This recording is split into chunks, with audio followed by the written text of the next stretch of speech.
Have you been trying to learn a language, but you find the words just don't stick? You go through a lesson, learn a bunch of vocab, and then you go to use it to speak to somebody, and the words just don't come out. This is the video for you.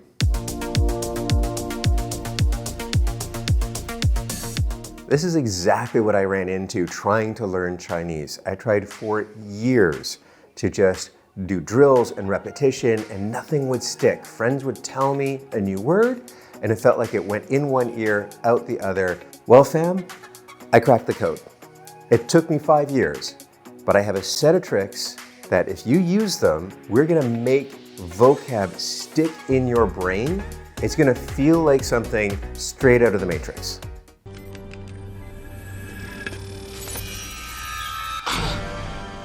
In this video, I'm going to show you a set of tricks and techniques that I've learned to make vocab stick. We're going to use a combination of free and cheap apps and generative AI like ChatGPT. We're going to make the words stick in your brain so you never forget them.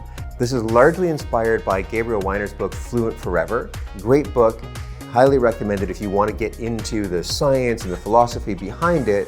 You don't need to read it. I'm going to go through everything you need here in this video, and I'm going to show you how to use ChatGPT to make it 10 times more powerful than what Gabriel had in his book. There's no sponsors, no affiliate links. This is a brand new YouTube channel.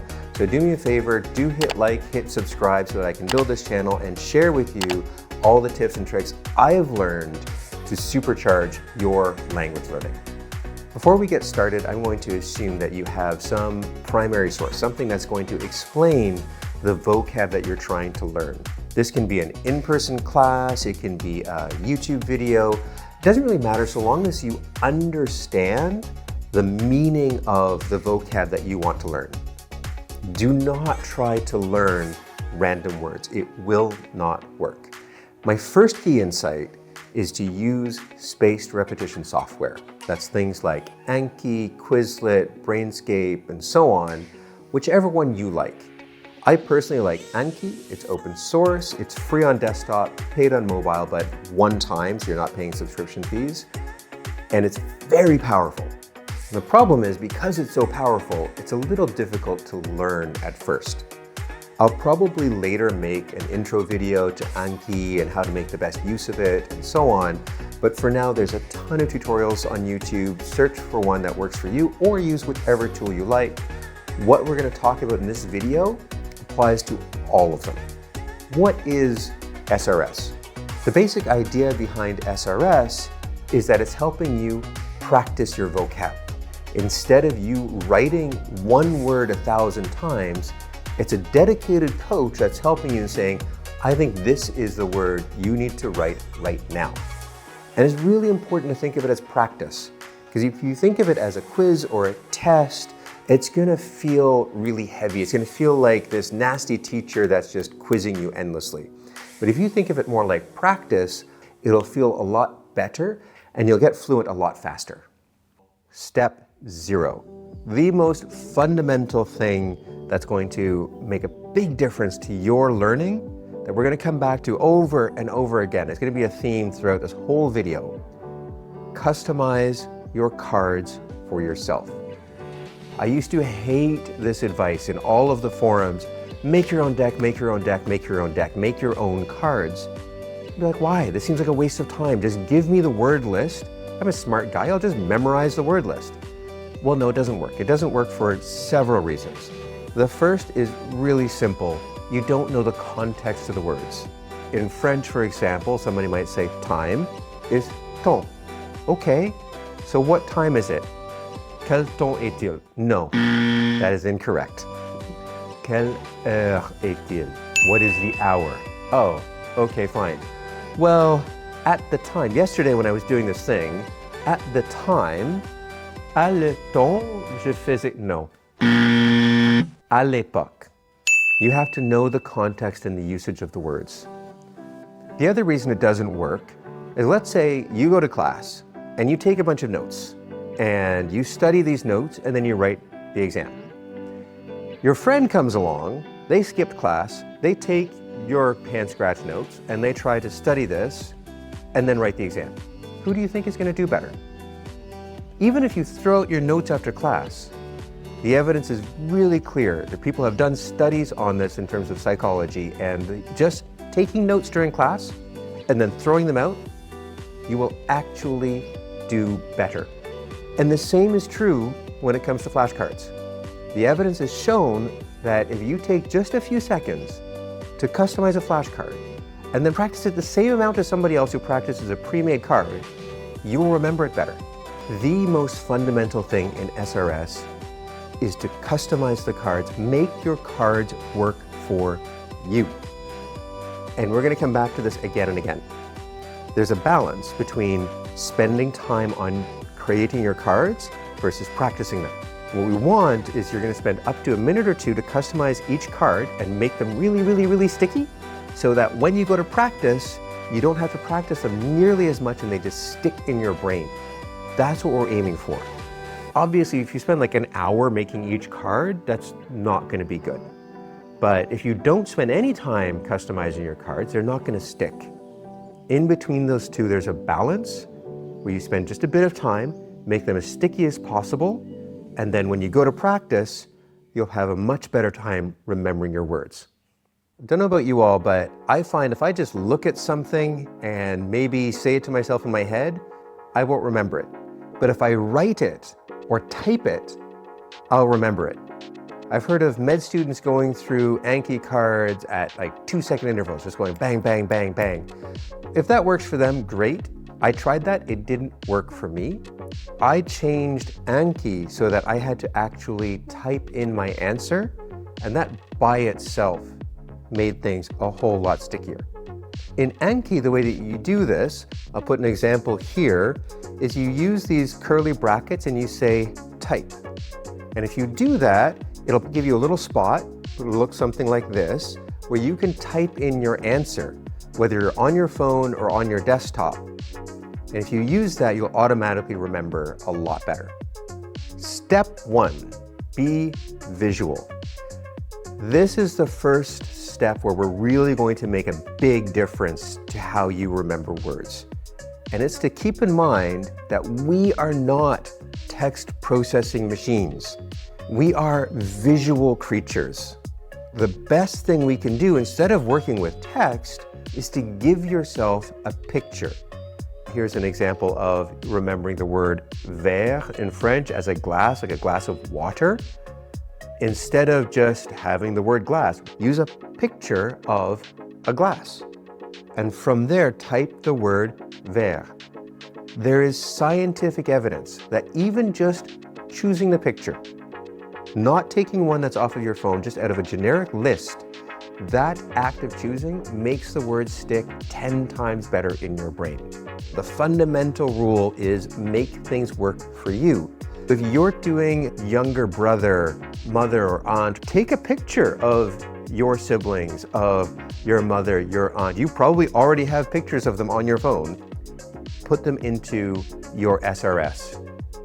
If you take a picture that is meaningful to you and put it into Anki and then practice, I guarantee you will find it sticky.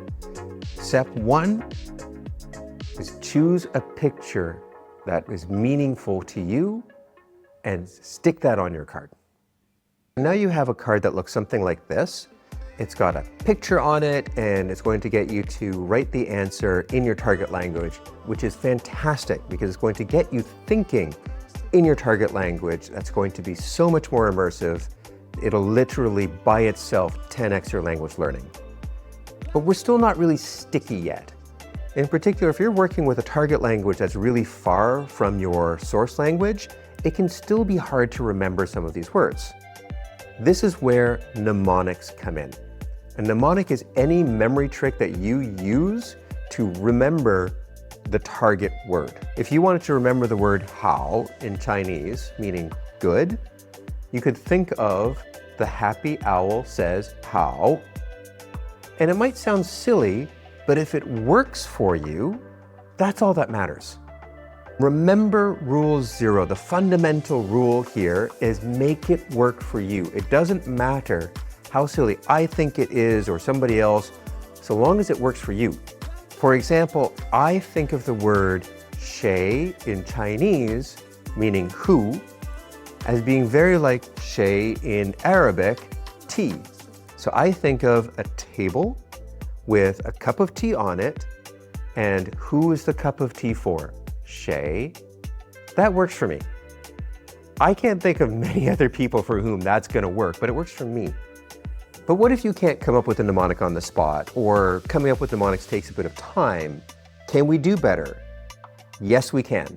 We have a tool that is specifically designed to generate stories out of random bits of input. It's called GPT. You can go to ChatGPT and say, hey, give me a mnemonic that links this word to this word with this pronunciation, go. And it'll come up with some ideas. They may or may not work, but it gives you a starting point, and it'll help you get to a mnemonic faster.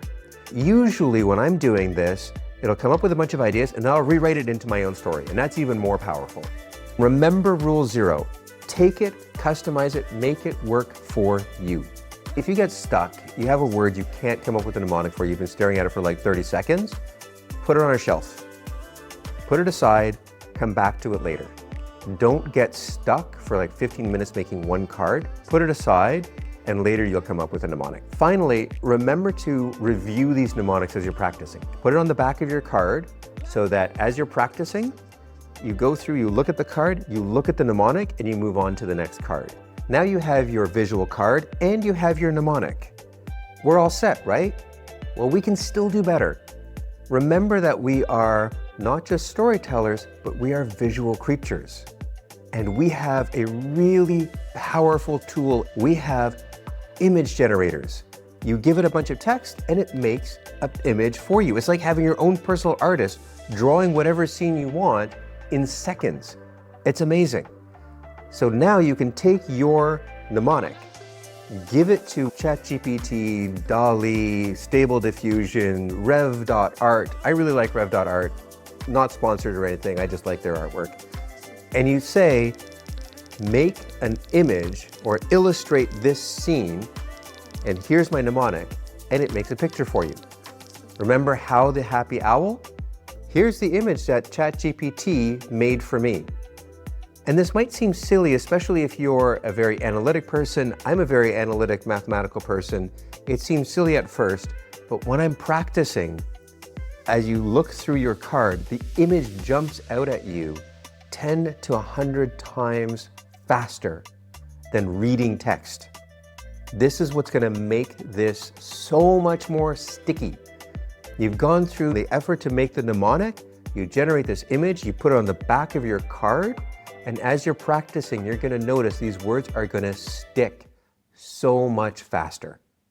So to wrap everything up, if you make your cards visual, choose images that are meaningful for you and put it as the prompt. Come up with a mnemonic that works for you and use ChatGPT to speed up your generating process, but remember to customize it for yourself. And you make a visual mnemonic. Get an image that represents your mnemonic. If you do those 3 things, and you can do that in a minute or 2 per card, you can just go through with ChatGPT and make these as fast as you can. When you get into the groove, it'll take you a minute or 2.